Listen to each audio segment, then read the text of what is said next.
بسم اللہ الرحمن الرحیم۔ تمام سننے اور دیکھنے والوں کو السلام علیکم۔ ابلیس کے والد کا نام جلیبہ تھا۔ اس کے باپ کا چہرہ ببر شیر جیسا تھا۔ وہ نہایت قدآور اور بہادر تھا۔ اس کا لقب شاشین تھا۔ اس کی قوم اسے شاشین کے نام سے مخاطب کرتی تھی، جس کے معنی دل دہلا دینے کے ہیں۔ شاشین کی تمام قوم پر دھاک بیٹھی ہوئی تھی اور قوم کا بچہ بچہ شاشین کا احترام کرتا تھا، کیونکہ اس نے جنات کی بے تحاشا قومیں مختلف فتوحات سے اپنی سیر کی تھی۔ ابلیس لعین کی والدہ کا نام تبلیس تھا اور اس کی والدہ کا چہرہ بھیڑیے کی مادہ کی طرح تھا اور اس کا لقب سبی تھا۔ وہ بھی اپنے شوہر کی طرح نہایت دلیر اور طاقتور تھی۔ اس نے بھی اپنی خاوند کے ہمراہ بے تحاشا جنگیں جیتی تھی۔ اس حد تک بہادر تھی کہ ساری قوم جنات کے بچے بچے کی زبان پر تھا کہ تبلیس کے ہوتے ہوئے دنیا کی کوئی طاقت ہمیں زہر نہیں کر سکتی۔ جنات قوم کی سرکشی جب حد سے بڑھ گئی، جب جھگڑے فساد سے زمین لرز اٹھی، تو آسمانوں سے فرشتوں کو حکم آ گیا کہ جاؤ اور ان سرکش جنات کو مار پھینکو۔ بقول ابلیس کے کہ میری ماں تبلیس نے فرشتوں کے ساتھ جنگ کرتے ہوئے بہادری کے وہ جوہر دکھائے کہ دیکھنے والے اش اش کر اٹھے۔ لیکن مشکل یہ تھی کہ جنات اور فرشتوں کا کوئی جوڑ نہیں تھا، اور خود یعنی ابلیس کا یہ بھی خیال تھا کہ اما جان کی بہادری کے مقابلے میں فرشتوں نے آ کر سخت غلطی کی ہے اور انہیں بڑی عبرتناک شکست ہوگی۔ لیکن اللہ جانے کیا ہوا کہ ہم کمزور پڑ گئے اور فرشتے ہم پر غالب آتے گئے۔ اس عجیب و غریب جنگ کا سما کچھ ایسا ناقابل فہم تھا کہ ساری قوم حیرت میں تھی۔ فرشتوں کا وار ہم پر خوب پڑ رہا تھا، لیکن ہمارا وار کچھ ایسا بزدلانہ پڑ رہا تھا کہ ہمیں خود حیرت ہوتی تھی۔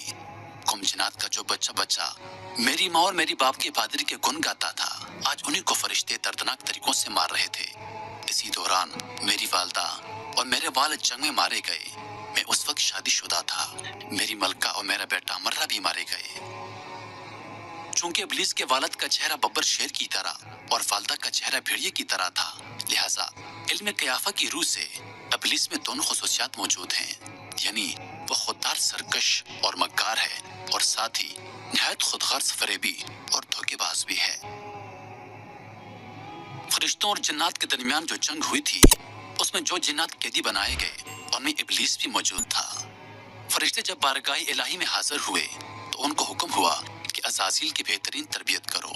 چنانچہ فرشتوں نے ابلیس کی تربیت بہترین انداز سے کی۔ اللہ تعالیٰ کے رتبے اور جاو جلال سے آشنا کیا گیا۔ عبادت اور ریاضت کے طریقے اور آداب سمجھائے گئے، یہاں تک کہ پہلے آسمان والوں نے اس کو عابد کہا، دوسرے آسمان والوں نے زاہد کہا، تیسرے آسمان والوں نے عارف کہا، چوتھے آسمان والوں نے ولی کہا، پانچویں آسمان والوں نے تقی، چھٹے آسمان والوں نے خاشع اور ساتویں آسمان والوں نے عزازیل کے لقب سے مکلب کیا۔ چند ہی عرصے میں اپنی فطری تیزی اور تراری کے سبب سب کچھ سیکھ گیا، اور وہی فرشتے جو کبھی اس کو سکھایا کرتے تھے آج اس سے علم حاصل کرنے لگے۔ رفتہ رفتہ عزازیل اپنی قابلیت کے باعث فرشتوں کا استاد بن گیا۔ ابلیس اپنی عبادت اور زاہد میں اتنا مقرب ہوا کہ مختلف آسمانوں میں اس کے مختلف رتبے بنے۔ اللہ تعالیٰ کا ہمیشہ سے ایک دستور ہے کہ وہ اپنی رائے کو سب سے الگ تھلگ رکھتے ہیں اور کسی کو بھی اس امر کی خبر نہیں ہو پاتی۔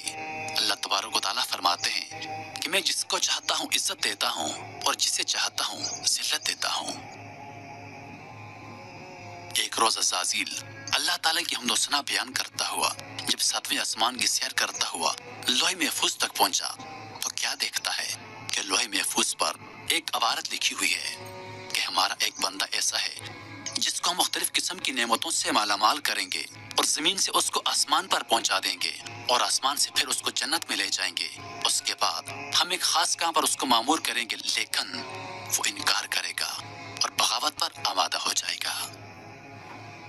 عزازیل اس عبارت کو پڑھ کر حیرت زدہ ہوا اور اپنے دل میں خیال کرنے لگا کہ ایسا احسان فراموش بھلا کون ہو سکتا ہے۔